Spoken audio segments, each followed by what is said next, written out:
রাকসু নির্বাচনের খবর জানতে রাজশাহী থেকে সরাসরি যুক্ত হচ্ছেন আবরার সাইদ, যাচ্ছি তার কাছে। আবরার, সবশেষ কি পরিস্থিতি? এখন পর্যন্ত রাষ্ট্র নির্বাচনে আসলে মনোনয়নপত্র উত্তোলনের সময় শেষ হতে চাইছে না।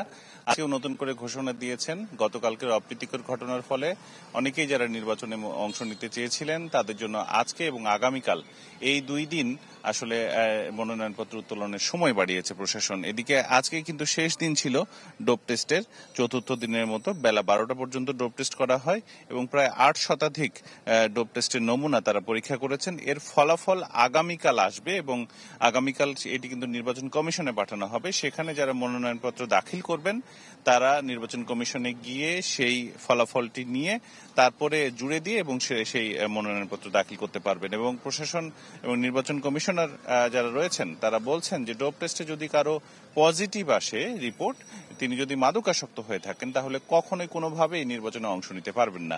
ফলে বলা যায় যে ডোপ টেস্টের আসলে এই চক্করে আজকে কোনো মনোনয়নপত্র এখন পর্যন্ত জমা পড়েনি। তবে আজকে আবার নতুন করে 5 জন বিভিন্ন পদে মনোনয়নপত্র উত্তোলন করেছেন, যাদের ডোপ টেস্ট করতে হবে আবারও নতুন করে। ফলে প্রশাসন আসলে বিষয়টা সবকিছু মিলিয়ে একটা লেন্দি প্রসেসের দিকে চলে যাচ্ছে। যদিও 4 তারিখ পর্যন্ত এই নির্বাচনে যে মনোনয়নপত্র জমার তারিখ ছিল সেটি এখন পর্যন্ত ঠিক আছে, মনোনয়নপত্র জমার জন্য কোনো ধরনের সময় বাড়ানো হয়নি। তবে যারা প্রার্থী তারা বলছেন যে 25 তারিখের বাইরে যাতে না যায় এই নির্বাচন কোনোভাবেই, না হলে এই নির্বাচনের পরিণতিও হয়তো আরো বেশি খারাপ হতে পারে। এবং ছাত্র দলের যারা ছিলেন তারাও আজকে বিক্ষোভ করেছেন নবীনদের এই ভোটার তালিকায় অংশগ্রহণ করার জন্য। এই ছিল আমার কাছে রাজশাহী থেকে শ্রেয়া। ধন্যবাদ আবরার সাইদ আপনাকে। এবারে জাকসু নির্বাচনের খবর জানাতে আমাদের সঙ্গে যুক্ত হচ্ছেন সহকর্মী অপু ওহাব, তিনি আছেন জাহাঙ্গীরনগর বিশ্ববিদ্যালয়ে। অপু, নির্বাচনের প্রচারণা কেমন দেখছেন?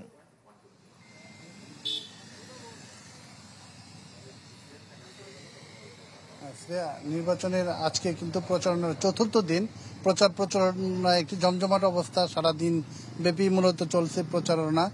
আপনি জানেন যে বিশ্ববিদ্যালয়ের শ্রেণী কার্যক্রম যেহেতু স্বাভাবিকভাবে চলছে, এই জন্য কিন্তু প্রচারণা স্বাভাবিকভাবে চলছে এবং বেশ জোরে সোরে চলছে। আমরা এই মুহূর্তে রয়েছি বাসাদের সাধারণ সম্পাদক প্রার্থী। কেমন চলছে আর কেমন সাড়া পাচ্ছেন? প্রচারণা ভালোই চলছে এবং শিক্ষার্থীদের ভিতরে যথেষ্ট পরিমাণ উদ্দীপনা আছে, কিন্তু আমরা দেখতে পেয়েছি যে আজকে একটা নাটকীয় ঘটনা ঘটেছে ঢাকা বিশ্ববিদ্যালয়ে। হাইকোর্টের মাধ্যমে ঢাকা বিশ্ববিদ্যালয়ের যে ডাকসু ইলেকশন সেটা স্থগিত করার নির্দেশ দেওয়া হয়েছিল, পরবর্তী সেটা আবার স্থগিত হয়েছে আমরা মনে করি। এবং গতদিন আমরা রাজশাহী বিশ্ববিদ্যালয়ে দেখেছি যে রাজশাহী বিশ্ববিদ্যালয়েও মনোনয়নপত্র উত্তোলন নিয়ে ঝামেলা, চট্টগ্রাম বিশ্ববিদ্যালয়ে গ্রামবাসীর সাথে ঝামেলা হয়েছে, কৃষি বিশ্ববিদ্যালয়ে গতকালকে ঝামেলা হয়ে বিশ্ববিদ্যালয় বন্ধ হচ্ছে। আমরা মনে করি এই জিনিসগুলো পরিকল্পিতভাবে করা হচ্ছে, কারণ বিশ্ববিদ্যালয়গুলোর ছাত্র সংসদ ইলেকশনগুলো হয়ে গেলে অনেকের ক্ষমতা আসলে টান পড়বে। কিন্তু আমরা মনে করি যে এখন পর্যন্ত জাহাঙ্গীরনগরের পরিবেশ এখন পর্যন্ত নির্বাচনের জন্য আছে। প্রশাসন বেশ কিছু জায়গা থেকে কিছু জটিলতা তৈরি করেছে। ভোটারদের ভোট কেন্দ্রে নিয়ে যাওয়ার ক্ষেত্রে যে এই দাপ্তরিক যে কাজ, সেই দাপ্তরিক কাজগুলোকে তারা কঠিন করে তুলছে। আমরা মনে করি এটার মাধ্যমে ভোটার উপস্থিতি কম হওয়ার একটা সংখ্যা আছে। আমরা প্রশাসনের সাথে এখনো কথা বলছি যাতে এগুলো আরো সহজ করা যায়। আমরা মনে করি যে যতই বাধা বিপত্তি আসুক, যতই ঝামেলা আসুক, জাহাঙ্গীরনগর বিশ্ববিদ্যালয় 11 সেপ্টেম্বর যে 33 বছর পর যে ইলেকশনের রব উঠেছে সেটা আসলে 11 সেপ্টেম্বর হবেই। ধন্যবাদ আপনাকে। শুনছিলেন যে আসলে নির্বাচনের দিকে এগিয়ে যাচ্ছে প্রশাসন থেকে শুরু করে প্রার্থীরা যারা রয়েছেন, বিশ্ববিদ্যালয়ের পরিবেশ সবকিছু কিন্তু একদম নির্বাচন অভিমুখী রয়েছে। একটি উৎসবমুখর পরিবেশে স্বাভাবিক যে নির্বাচনী কার্যক্রম সেটি চলছে সকাল থেকে। আমরা দেখেছি যে প্রার্থীরা ভিন্ন ভিন্নভাবে দলীয়ভাবে বা তারা যে প্যানেল ঘোষণা করেছে প্যানেল সহকারে নিয়ে প্রচারণা করছে। সব মিলিয়ে একটি উৎসবমুখর পরিবেশ কিন্তু বিশ্ববিদ্যালয়ে বিরাজ করছে। ধন্যবাদ অপু আপনাকে। জাকসু নির্বাচনের খবর জানতে সরাসরি ছিলাম জাহাঙ্গীরনগর বিশ্ববিদ্যালয়ে।